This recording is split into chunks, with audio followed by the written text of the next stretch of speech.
When I'm not thinking about the new Gilmore Girls Netflix reboot and freaking out, I like to answer questions that I get on YouTube, so let's have at it.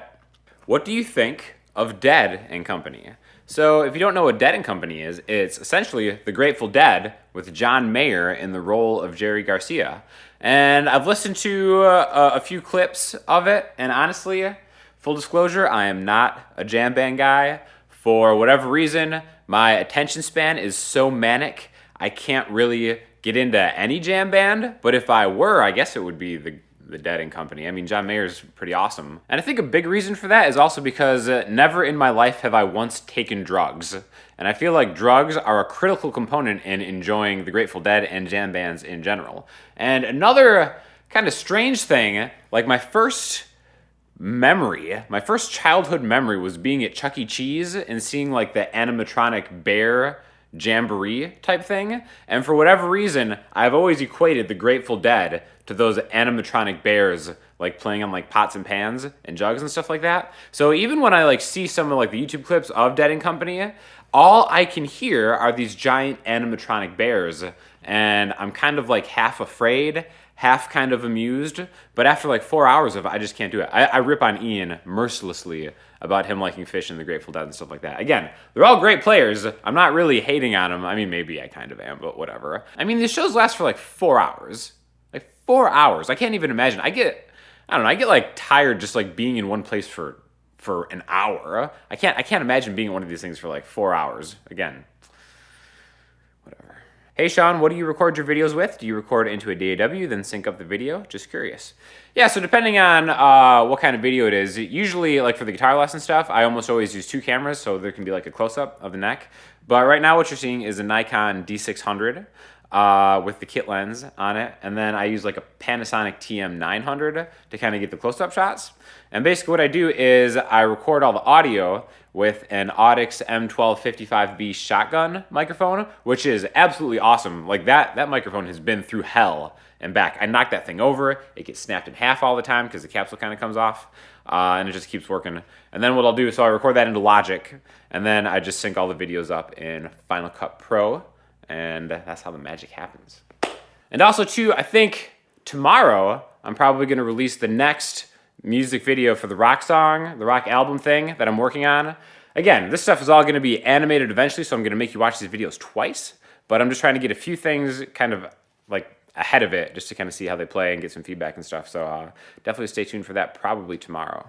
I've been struggling a lot with this lately. How do you know which key you're singing in? I am a beginner and love to play guitar and sing along, but when I come up with my own songs, I have a lot of trouble deciding which key I'm singing in. I'm not sure if I'm making sense to you. Please try and help. Yeah, I think this totally makes sense, but above and beyond like what key you're singing in, you have to know what key you're playing in. And I mean, once you start thinking, again, I'm a way better guitar player than I am a singer, but once I started thinking of singing as just being notes like anything else, it kind of opened up a lot more to me. So again, like if you're in the key of A or something, and you take the A major scale, and you can sing A, B, C, D, E, F, G, A. Like if you start doing that, then it's like, okay, I'm making a connection between the melody of a guitar and maybe like the vocal melody that I'm singing with. So the number one thing I can recommend is just to sing the major scale and just to sit with the guitar and try to match pitch with what you're doing. And that's why it's really important to be able to solo on a guitar, even if it's not like blistering lead stuff, but to know what key you're in. I'll link you to a video on how to find out what key you're in.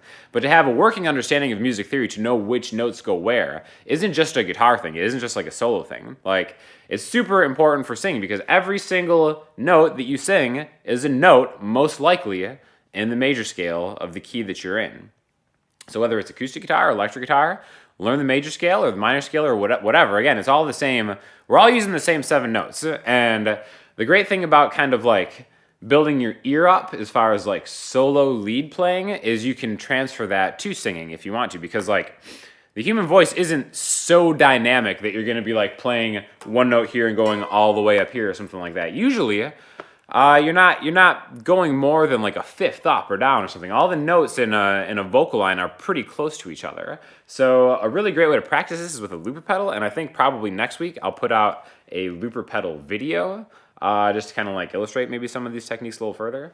But really just knowing music theory and just simply just knowing the notes in the major scale and then being able to apply them on any instrument, whether it's your voice, whether it's a guitar, piano, whatever, is the most helpful thing that you can do and will really help if you're interested in songwriting, kind of like being able to fit those melodies in the right places. Also, too, I want to turn you on to an online guitar summit that is going on this week. They interviewed me. You can go check out their website if you want to check that out. But it's pretty cool because they have like a bunch of teachers and a bunch of really famous players kind of like doing like little clinics and doing lessons. So it's all free. If you want to check that out, there's like a lot of cool stuff going on. I will link you to that below, so be sure to check that out. What do you think is the most overrated and underrated guitar brands? So overrated and underrated is like really, kind of a perspective thing, and like what might be overrated to some person might be underrated to another thing. But I think there are a few guitar brands that are definitely underrated in my opinion, and Music Man is one of them. I kind of like really hammer home the Music Man brand as far as guitars go because I think they're kind of criminally underrated as far as like the quality of it. And if you really ever get a chance at a music store, just pick one up. I mean, I think they can be a little pricey, but they're totally worth it. I love this one. As far as acoustic guitars go, I think Seagulls are a really underrated brand. They're made out of Canada, and the quality control between those models is fantastic. I think the price is right. I've played a lot of Seagulls, and they're all fantastic. Also, Godin too, which is kind of like the same manufacturer, I believe. Godin's got a lot of really awesome guitars for the money and stuff like that too. Probably a company that doesn't get enough shine out there. As far as overrated, I can't really think of like a guitar company that's like really overrated. What I would think of is it's more like kind of models within a company that I feel can be kind of overrated sometimes. But specifically, I think super expensive guitars are overrated. And I mean, to a certain extent, like when it comes to like vintage stuff or something that has sentimental value, it's hard to really place like a dollar amount on it. But to me, like the PRS Custom 24, the price of that is where I draw the line. And I think that is the guitar that like you get what you pay for. It's a fantastic guitar, even though it's pretty expensive. Anything above and beyond that price point, I almost kind of feel like you're not getting any better of a guitar for the money that you're putting in. It just might have some kind of bells and whistles that could be like fancier or whatever. But to me, that's kind of what like an overrated guitar is like when you're maybe not getting what you pay for. And I think the PRS Custom 24 is a expensive guitar that you get what you pay for. But anything above and beyond that, I think might be a little bit overrated. Underrated, again, there's a lot of different things out there, a lot of great manufacturers. But I think Music Man and Seagull are going to be my two underrated guitar manufacturers. Do you like Iron Maiden? Of course I like Iron Maiden. Iron Maiden is awesome. Now, I didn't really get into Iron Maiden until like real late. And I think a lot of that is because, I wasn't really there in the 70s and 80s. But a lot of what I think in my generation, what we started listening to, if like we weren't influenced by our parents or whatever, was kind of from classic rock radio. And I actually have a lot of questions about Iron Maiden and kind of like their place, because to me it seems like musically they're classified as like heavy metal, which is, again, the genre thing I just don't totally understand. Like to me it all starts and ends with Zeppelin as far as like 70s rock, and I know Iron Maiden was like more heyday in the 80s, but like Zeppelin I feel is just as heavy as Iron Maiden and vice versa musicality wise, except Iron Maiden is like in this like metal realm, and you never really hear them on the radio. When I feel like Iron Maiden is kind of like built for classic rock radio, like that kind of stuff. Like I always hear Zeppelin, I always hear AC/DC, I hear Deep Purple, stuff like that. Like why is Iron Maiden not in there too?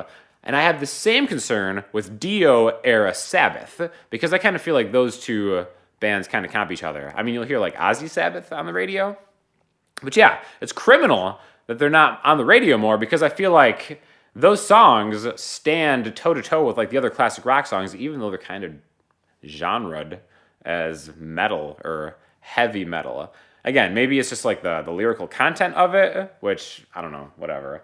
Now, the album covers are fantastic for Iron Maiden, and also, like, I didn't really even understand what a galloping bass line was until Iron Maiden. So if you never really checked them out, they're fantastic. Iron Maiden's awesome. So for listening homework, I'm going to link you to the two cellos cover of my favorite Iron Maiden song, The Trooper. Now, I'm generally not totally into a lot of these like kind of neoclassical rock cover things, but I think this is absolutely the best one. It starts at like the minute and a half point where it gets like pretty rockin'. But yeah, definitely a great shout out to an awesome band and an awesome riff, and it really also captures like that galloping bassline essence, which I think is just such an Iron Maiden signature. So, anyways, if you have any questions or comments, please leave them below or hit me up on Twitter or Instagram, and I will talk to you next time. Thanks.